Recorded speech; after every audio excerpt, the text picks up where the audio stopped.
ఈరోజు బీసీలకు సంబంధించినటువంటి విషయాల మీద చాలా రకాలైనటువంటి చర్చలు జరుగుతూనే ఉన్నాయి.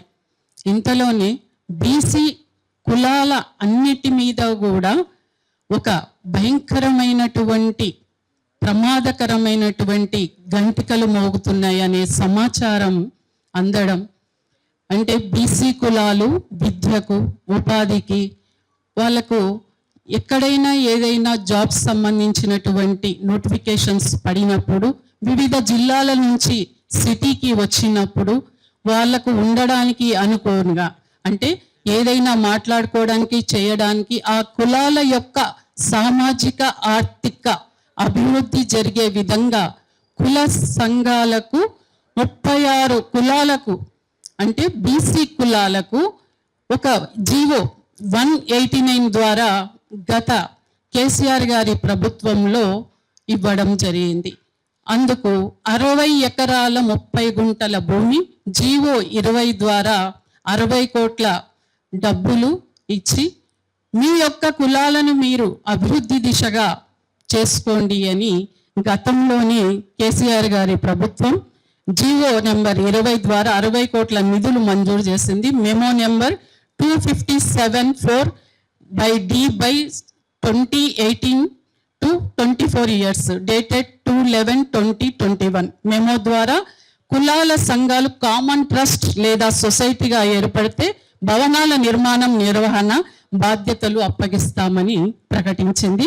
అదేవిధంగా వాళ్ళంతా కూడా రకరకాల పేర్లతో వివిధ సంఘాలుగా ఉన్న వాళ్ళంతా కూడా ఐక్యమత్యం కావడం, వివిధ దఫాలుగా చర్చలు జరిగిన తర్వాత 36 కులాలకు సంబంధించినటువంటి భవనాలకు స్థలాలు 60 కోట్ల డబ్బు అవి కేటాయించడం జరిగింది. మరి అవన్నీ కూడా జరుగుతున్నాయా జరగతలేవా అనే దాని లోపల మరి బీసీ కులాలు కూడా అప్రమత్తంగా ఎప్పటికప్పుడు కూడా తమకు కేటాయించిన ఆత్మగౌరవ భవనాలు లో ఈ పని జరుగుతుందా లేదా, ఎంతవరకు వచ్చినాయి, మరి మా బిడ్డలకు రేపటి భవిష్యత్ ఎలా, మరి వాటి కోసం మనకు స్థలము భవనాలు కేటాయిస్తే విద్యకు సంబంధించి, ఉపాధికి సంబంధించి మన ఎదుగుదల ఎట్లా, రేపటి రోజు మన పిల్లల భవిష్యత్తు ఎట్లా అని మనం ఎప్పటికప్పుడు వాచ్ డాగ్స్ లా చూసుకోవాలి కదా. మరి ఇప్పుడు ఏమైంది, ఎవరో వచ్చి ఇక్కడ పెత్తనం చెయ్యాలని ఆల్రెడీ కుర్మ భవనం ఎంతో అందంగా తయారైంది, దాని మీద కన్నుబడింది. నారాయణ చైతన్య వాళ్లకు కన్నుబడింది, కన్నుబడి ఆక్రమించాలని కొంతమందితోటి మరి కుల పెద్దలుగా గద్దలుగా ఉన్న రాబందులుగా ఉన్న వ్యక్తులతో సమావేశమై మాట్లాడుకొని దానికి లీజుకిచ్చేటువంటి ధైర్యం ఎక్కడి నుంచి వచ్చింది, ఎందుకు వచ్చింది అంటే ప్రభుత్వంలో ఉన్నామనా, ప్రభుత్వంలో ఉన్న నాయకులతో మాకు సపోర్ట్ ఉందనా, ఏ రకమైన ఉద్దేశంతో మీరు కులాలను తాకట్టు పెడుతున్నారు, రాజకీయ నాయకులకు ప్రభుత్వాలకు ఎందుకు పెడుతున్నారు అంటే మీ కుల అభివృద్ధి జరగడం మీకు ఇష్టం లేదా, మీకోసం మీరే అభివృద్ధి అయితే సరిపోతుందా, మీరొక్కరి అభివృద్ధి అయితే కులం అభివృద్ధి చెందినట్ల, ఒక్క మనిషి కోసం మిగతా కులాలన్నిటినీ తాకట్టు పెట్టడం ఎంతవరకు కరెక్ట్. బీసీ కులాలన్నీ ఐక్యమత్యంగా ఉండాల్సిందే. ముదిరాజుకి సంబంధించిన భవనం ఇప్పటి వరకు కూడా రాయి కూడా వేయలేదు, ఇప్పటి వరకు మొదలు పెట్టలేదు. గౌడ్లకు సంబంధించింది ఒక్క రాయి వేసినట్టుగా వినికిడి, అంటే 36 కులాలకు సంబంధించిన ఆత్మగౌరవ భవనాలు ఎక్కడ పోయినాయి అంటే ఎందుకోసం ఇచ్చారు, లీజుకి ఎట్లా ఇస్తారు, మా ప్లేస్లోకి మా దానిలోకి ట్రెస్ పాస్ చేస్తున్నారు, నేరస్తులు వీళ్ళు. చైతన్య నారాయణ వాళ్ళంతా నేరస్తులు. మూకుమ్మడిగా తెలంగాణలో ఉన్నటువంటి బీసీలు ఏం చెయ్యలేరు, వాళ్ళు ఏమి చెయ్యలేరు, ఏదో ఒకటి చెప్పేస్తే కాంగుంటారు అని చెప్పేసి బీసీల పేర్లు చెప్పుకొని ఆ పేర్లతో పైకెక్కినటువంటి కుల పెద్దలు, సంఘాల పెద్దలు, సిటీలో ఉన్నటువంటి వ్యక్తులు ఆల్రెడీ ఒక చెట్టు కొమ్మని మనం నిచ్చెన్లుగా వేసుకొని పైకి ఎగబాగినటువంటి వ్యక్తులు ఈ రోజు చేస్తున్నటువంటి దారుణమైన ఘోరమైనటువంటి విఫల ప్రయత్నం మన అందరిని బొందబెట్టే ప్రయత్నం.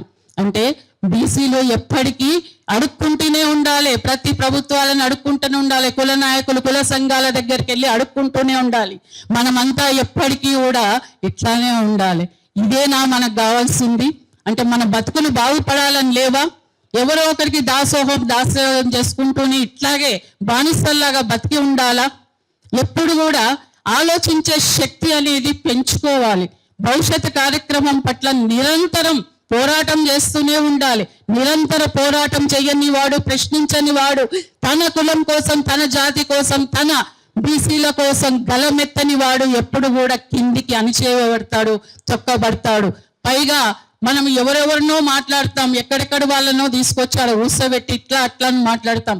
కానీ వాళ్ళ కుర్చీలు వేసేది, కూర్చోబెట్టేది, వాళ్ళందరూ పూలదండలేసి, షాల్లేసి, దండలేసి వాళ్ళని ఏనుగు మీద, అంబారి మీద ఊరేగించేది ఎవరు? మనోళ్ళే పెడతారు, మనమే పెడుతున్నాం. ఇట్లా పెట్టడం వల్ల ఏమైంది? చులకన అవుతున్నాం మనం. ఆ చులకన ఎందుకు అవుతున్నామని ఆలోచించాలి. ఎక్కడి వాళ్ళు ఎందుకోసం? భూమి కోసం, జమీన్ జంగల్ అని చెప్పేసి మనము ఆ రోజు జల్ సంగ్రామం చేసినటువంటి కొమరం భీం దగ్గర నుంచి, చాకలి ఐలమ్మ దగ్గర నుంచి ఎంతో మంది తొలి మళ్ళీ దశల్లో ప్రాణాలు అర్పించిన వాళ్ళందరి యొక్క స్ఫూర్తిగా ఈరోజు తెలంగాణని ప్రతి ఇంటి నుంచి ప్రతి ఉద్యమకారుడు ఈరోజు తెలంగాణ సాధనలో ఉంటే, ఈరోజు ఆంధ్ర పెత్తనమొద్దు, మా ఉద్యోగాలు మాకే కావాలి, మా నిధులు మాకే కావాలి, మా జాబ్స్ మాకే కావాలని ఆ రోజు సబ్బండ జాతులన్నీ కూడా రోడ్ల మీదకి వచ్చి ఏకాభిప్రాయంతో ఒకే ఒక ఎజెండాతో మా తెలంగాణ మాకు కావాలి అని చెప్పి పోరాటం చేసుకొని వచ్చింది. నారాయణ చైతన్య లాంటి కాలేజీలకు ఈరోజు లీజ్ ఇవ్వడానిక ఎంత ధైర్యం రా మీకు? ఏ నారాయణ, నువ్వు ఆంధ్రాలో మంత్రి అయితే ఉండొచ్చు, నువ్వు ఎవడైతే మాకేంది? మా తెలంగాణకు నువ్వు ద్రోహివి, విద్రోహివి, ఖబర్దార్. తెలంగాణ గడ్డ మీద ఉన్నటువంటి ప్రతి నారాయణ చైతన్య కాలేజీలు ఇక నుంచి నడవకుండా బంద్ చేయాల్సిన ఆవశ్యకత మా విద్యార్థి సంఘాలన్నిటికీ, బీసీ సంఘాలకు ప్రతి ఒక్కరికి పిలుపునిస్తున్నాం. ఎక్కడ నారాయణ చైతన్య కాలేజీలు ఉంటే అక్కడ ఎవ్వరూ కూడా అవి స్కూళ్ళు, కాలేజీలు నడపకుండా చూడండి. ఆ బ్రాంచ్లు కూడా వాళ్ళు ఏం చేస్తున్నారు? తెలంగాణలో ఉన్నటువంటి వాళ్ళకు లీజులు ఇచ్చి మీ వాళ్ళే కదా నడుపుతున్నది, మేము వస్తలేం, పెత్తనం చేస్తలేం అంటున్నారు. కానీ వెనక ఉన్నదంతా కూడా ఆంధ్ర పెత్తనం. మన భూముల మీద, మిగులు భూముల మీద, భారతదేశంలో ఎక్కడ కూడా లేని భూమి సంపద, ఖనిజ సంపద మనకున్నది. దానిల మీద యావత్తు భారతదేశంలో ఉన్న పొలిటికల్ పార్టీలన్నిటికీ కూడా కళ్ళు పడ్డాయి. ఈ రోజు తెలంగాణ ఒక నిధి, ఏటీఎం. ప్రతి ఒక్క పార్టీకి ఈ రోజు ఇక్కడ నుంచి తీసుకొని పోవడమే కానీ తెలంగాణ అభివృద్ధి అనేది లేదు. ఈ రోజు పదవులు కానీ ఏవి చేసుకున్నా కూడా అగ్రవర్ణ కులాలకు చెందినటువంటి వాళ్ళకే పోతున్నాయి తప్ప మనం ఇంకా పోరాటం చేస్తూనే ఉండాలి. నాకు పదవి రాలే, నాకు పదవి రాలే, మా వాళ్ళకు రాలే అని మన కుల సంఘం నాయకులు కొంతమంది నిజాయితీగా అడుగుతూనే ఉన్నారు. కానీ వాళ్ళు మనని పట్టించుకునే వాళ్ళు ఎవరు? అక్కడో ఇక్కడ బిస్కెట్లు వేస్తున్నారు, చాక్లెట్లు పంచుతున్నారు, దానికి దాసోహం అవుతున్నారు. విద్యార్థి సంఘాలు కూడా చెప్తున్నాను, నేను మొన్న ఒక దగ్గర నిలదీశా, మీరు ఎట్లా ఇంతగానో ఫీజు తీసుకుంటారు అని నారాయణలు అడిగా. మేడం, మీ విద్యార్థి సంఘాలే మా దగ్గరకు వచ్చి మమ్మల్ని బెదిరించి పైసలు తీసుకొని పోతున్నప్పుడు మమ్మల్ని ఆపేదెవరు అన్నదామె ఇన్ఛార్జ్. మీ రాజకీయ నాయకులకు మేము వాటాలు పంపిస్తున్నాం, మమ్మల్ని ఆపేదెవరు? దీంట్లో వాటాలు చాలా మందికి ఉన్నాయి, వాళ్ళందరికీ వాటాలు సంచులు అన్ని పంపిస్తూ ఉన్నాం, అన్ని చేస్తున్నాం. కాబట్టి ఈ తెలంగాణ గడ్డ మీద, మీ గడ్డ మీద, మీ తెలంగాణ రాష్ట్రం వచ్చిన తర్వాత కూడా మా నారాయణ చైతన్య కాలేజీలు ఎంతగా పెరిగాయో ఒకసారి సంఖ్య చూసుకోండి అని ఆమె నాకు ఛాలెంజ్ విసిరింది. ఇంతకన్నా దుర్మార్గం ఏముంది? ఇక్కడ వాళ్ళు పాయింట్అవుట్ చేస్తున్నారు ఎవరిని? మన నాయకులని, మనకు సంబంధించినటువంటి రాజకీయ నాయకులు ఏ రకంగా లొంగి వాళ్ళని మన గ్రిప్పులో పెట్టుకుంటున్నాం అనుకుంటున్నాం, కానీ కాదు. మన విద్యార్థుల తల్లిదండ్రుల శ్రమని, శక్తిని, ఆర్థిక శక్తిని బ్లాక్మెయిల్ చేస్తూ టీచర్లను విలేజ్లకు, ఊర్లకు పంపించి అక్కడ వేల మంది చదువుతుంటారు నారాయణ చైతన్యలా. కానీ రిజల్ట్ వచ్చేది, ర్యాంకులు వచ్చేవి 100 మందికి. 100 మంది ఫోటోలు ఇచ్చి ఊరూరు తిప్పుతూ మా కాలేజీలో 100 మందికి ర్యాంకులు వచ్చినాయి అంటే అభం శుభం జరగని పల్లెటూర్లలో, మండలు, జిల్లాల్లో ఉన్న తల్లిదండ్రులు నారాయణ చైతన్యంలో లక్షలు అప్పులు చేసి పిల్లల్ని పెడుతున్నారు. కానీ అక్కడ జరిగేటువంటి హింస, 4 గోడల మధ్య పిల్లల మీద జరిగే హింస, ఫిజికల్ గా వాళ్ళ మీద జరిగే అటాకులు, వాళ్ళ బాధ, వాళ్ళ శోషణ ఎవరికి పట్టదు. తల్లిదండ్రులకు వాళ్ళు వచ్చి చెప్పినా ఏం చేసినా బాగా చదువుకోవాలి అని చెప్తారు తప్ప ఇక్కడ ఏం జరుగుతుంది, మా పిల్లల మీద ఎంతగా వాళ్ళు టార్చర్ పెడుతున్నారు, ఫిజికల్ గా హరాస్మెంట్ చేస్తున్నారు అనేది ఎప్పుడు అడగరు తల్లిదండ్రులు. అంతదిగా వాళ్ళు నారాయణ చైతన్య గురించి వాళ్ళు అయిపోయింది, ఇక మాకు దీన్ని లేస్తే డాక్టర్ అయిపోతాం, ఇంజనీర్ అయిపోతాం, ఐఐటీలో సీట్ వస్తుంది అనుకుంటారు. కానీ ఆలోచించండి మీరు ఒక్కసారి, 100 మందికి, వేల లక్షల మంది పిల్లల 100 మందికి గవర్నమెంట్ స్కూల్ కాలేజీలో వస్తున్నాయి. బీసీ హాస్టల్స్ లో చదివే పిల్లలు, ఎస్సీ ఎస్టీ హాస్టల్లో చదివే పిల్లలు ఢిల్లీ లాంటి కాలేజీలల్లా, శ్రీరామ్ లేడీ కాలేజీలల్లా, పెద్ద పెద్ద ఇంజనీరింగ్ కాలేజీలల్లా, భారతదేశంలో ఉన్న గొప్ప గొప్ప రాష్ట్రాల్లో మన బీసీ పిల్లలకు సీట్లు వచ్చినాయి.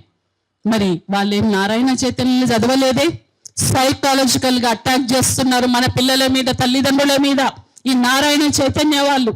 ఇది గమనించకుండా మన భూమిస్తున్నాం, మన నీళ్ళు ఇస్తున్నాం, మన విద్యుత్ ఇస్తున్నాం, అన్ని రకాలు ఇస్తున్నాం, మన భవనాలను ధారదత్తం చేస్తున్నాం, విచిత్రంగా లీజులకు ఇస్తున్నాం. అరే ఎంత విచిత్రం! తెలంగాణ ఎందుకు తెచ్చుకున్నాం? మా పిల్లల భవిష్యత్తు కోసం, నువ్వు ఆర్థికంగా సంపాదించుకొని ఎదగడం కోసం కాదు. ఈ భవనాలు అనేవి మన ఆత్మగౌరవ భవనాలు, మన గుండె శోష, మన ఘోషణ. ఇది ప్రభుత్వానికి కూడా ఒక హెచ్చరిక. మిస్టర్ రేవంత్ రెడ్డి గారు, సీఎం తెలంగాణ, మీరు మా పిల్లలకు వాదా చేశారు, మా బీసీ పిల్లలందరికీ వాదా చేశారు. మీరు గద్దె నెప్పేటప్పుడు అది నమ్మిన మా పిల్లలందరికీ మీకు ఓటేసి గెలిపిస్తే మీ దగ్గర చెంచాగిరి చేసే నాయకులు కొందరు నారాయణ కమ్ముడు పోయారు, మా బీసీ భవనాలు అక్కడికి వెళ్ళిపోయాయి. సో మీరు ఎవరు ఈ దాంట్లో వాటాదారులు ఉన్నారు, ఎవరు వాళ్ళకి లీజుకి ఇస్తున్నారు, ఎందుకోసం ఇస్తున్నారో మీరు ఖచ్చితంగా ఎంక్వైరీ కమిషన్ వేసి తేల్చుకొని వాళ్ళ గురించి మీరు ప్రెస్ మీట్ పెట్టి మా బీసీ సమాజానికి మీరు క్షమాపణ చెప్పాలి. రేవంత్ రెడ్డి గారు, ఇది మీ బాధ్యత. మీరు తండ్రిగా ఈ రాష్ట్రంలో ఉన్న ప్రజలందరికీ తండ్రిగా ఉన్నటువంటి వాళ్ళు, మరి మా బీసీ బిడ్డలు, మా బీసీల కోసం ఇచ్చినటువంటి గత ప్రభుత్వ ఆత్మగౌరవ భవనాలు మీ బాధ్యత కాదా సంరక్షించడం? మీరు సంరక్షకుడిగా ఉండాల్సిన అవసరం లేదా? ఎందుకు మీరు కళ్ళు మూసుకున్నారు?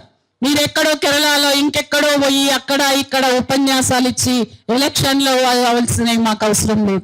మా తెలంగాణ కోసం, మా తెలంగాణ అభివృద్ధి కోసం, మా కోసం పనిచేయాలి. 24/7 మీరు మా ముఖ్యమంత్రి మా కోసం జరగాలి. ఇక్కడ జరిగేటివన్నీ కూడా మీకు తెలుసో తెలియదో అని అనుకుంటున్నాను నేను. కాబట్టి ఇప్పుడు మీరు మాకు తెలంగాణలో ఉన్న మా బీసీలకు మాత్రం ఖచ్చితంగా ఈ రౌండ్ టేబుల్ సమావేశంలో జరిగే ప్రతి ఒక్కరి ప్రశ్నకు మీరు జవాబు చెప్పకపోతే మీ ఇంటిని ముట్టడిస్తాం, సెక్రటేరియట్ ముట్టడిస్తాం. ప్రతి ఒక్క ఎమ్మెల్యే బీసీ కానీ ఎవరన్నా ఉండని, మినిస్టర్ ఎవరన్నా ఉండని, ప్రతి ఒక్కరి ఇండ్లను ముట్టడిస్తాం. ఇది అంతర్జాతీయ సమస్యగా తీస్తాం. రాహుల్ గాంధీ, ప్రియాంక గాంధీ కూడా వాదా చేశారు. నీ గెలుపులో భాగంగా వాళ్ళని కూడా వదిలిపెట్టమని చెప్తూ జై బీసీ.